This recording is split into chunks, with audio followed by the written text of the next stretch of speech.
Albert Einstein once said, everybody's a genius, but if you judge a fish by its ability to climb a tree, it will live its whole life believing that it is stupid. Ladies and gentlemen of the jury, today on trial we have modern day schooling. Glad you could come. Not only does he make fish climb trees, but also makes them climb down and do a 10-mile run. Tell me, school, are you proud of the things you've done? Turning millions of people into robots, do you find that fun? Do you realize how many kids relate to that fish swimming upstream in class, never finding their gifts, thinking they are stupid, believing they are useless? Well, the time has come, no more excuses. I call school to the stand and accuse him of killing creativity, individuality, and being intellectually abusive. He's an ancient institution that has outlived his usage. So, Your Honor, this concludes my opening statement, and if I may present the evidence of my case, I will prove it. Proceed. Exhibit A. Here's a modern day phone. Recognize it? Here's a phone from 150 years ago. Big difference, right? Stay with me. Here's a car from today, and here's a car from 150 years ago. Big difference, right? Well, get this. Here's a classroom of today, and here's a class we used 150 years ago. Now ain't that a shame? In literally more than a century, nothing has changed. Yet you claim to prepare students for the future? But with evidence like that, I must ask, do you prepare students for the future or the past? I did a background check on you and let the record show that you were made to train people to work in factories, which explains why you put students in straight rows, nice and neat, tell them sit still, raise your hand if you want to speak, give them a short break to eat, and for 8 hours a day, tell them what to think. Oh, and make them compete to get an A letter which determines product quality, hence grade A of meat. I get it. Back then, times were different. We all have a past. I myself am no Gandhi. But today, we don't need to make robot zombies. The world has progressed. And now we need people who think creatively, innovatively, critically, independently, with the ability to connect. See, every scientist will tell you that no two brains are the same. And every parent with 2 or more children will confirm that claim.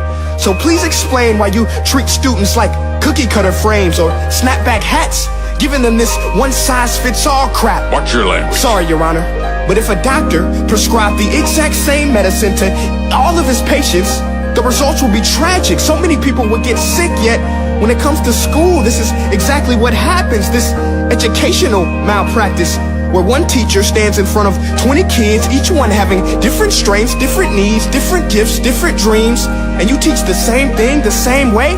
That's horrific. Ladies and gentlemen, the defendant should not be acquitted. This may be one of the worst criminal offenses ever to be committed. And let's mention the way you treat your employees. Objection. Overruled. I want to hear this. It's a shame. I mean, teachers have the most important job on the planet, yet they're underpaid? No wonder so many students are short-changed. Let's be honest, teachers should earn just as much as doctors, because a doctor can do heart surgery and save the life of a kid, but a great teacher can reach the heart of that kid and allow him to truly live. See, teachers are heroes that often get blamed, but they're not the problem. They work in a system without many options or rights. Curriculums are created by policymakers, most of which have never taught a day in their life. Just obsessed with standardized tests. They think bubbling in a multiple choice question will determine success. That's outlandish. In fact, these tests are too cruel to be used and should be abandoned, but don't take my word for it. Take Frederick J. Kelly, the man who invented standardized testing, who said, and I quote, "These tests are too cruel to be used and should be abandoned." Ladies and gentlemen of the jury, if we continue down this road, the results will be lethal. I don't have much faith in school, but I do have faith in people. And if we can customize healthcare, cars, and Facebook pages, then it is our duty to do the same for education, to upgrade it, change it, do away with school spirit, because that's useless unless we're working to bring the spirit out of each and every student. That should be our task. No more Common Core. Instead, let's reach the core of every heart in every class. Sure, math is important, but no more than art or dance. Let's give every gift an equal chance. I know this sounds like a dream, but countries like Finland are doing impressive things. They have shorter school days. Teachers make a decent wage. Homework is non-existent, and they focus on collaboration instead of competition. But here's the kicker, boys and girls. Their educational system outperforms every other country in the world.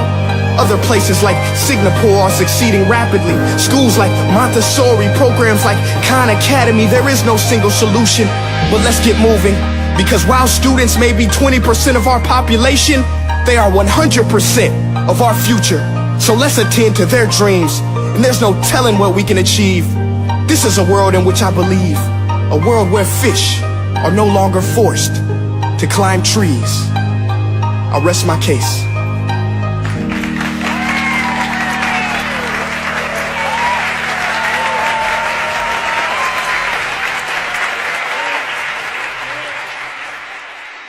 Hey guys, my name is Prince EA, and I want to say thank you so much for watching my video. But now, I want to know what you think.